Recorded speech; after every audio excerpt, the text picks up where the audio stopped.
nagbaha ng bola doon sa bandang baba. Diyan sa punto de vista na yan.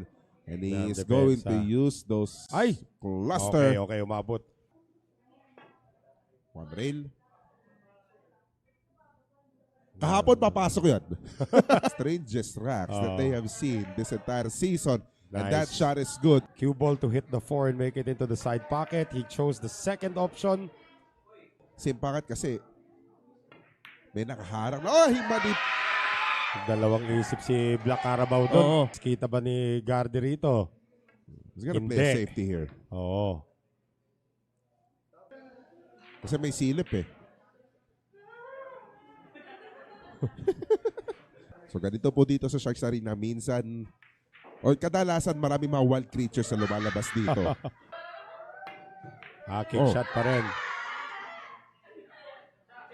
Saan ka ayun. Or another safety behind the 9 or the 6. Iyan ang gagawin niya rito. Sulilit. Ayun lang. Did not hide for him on the 2 ball.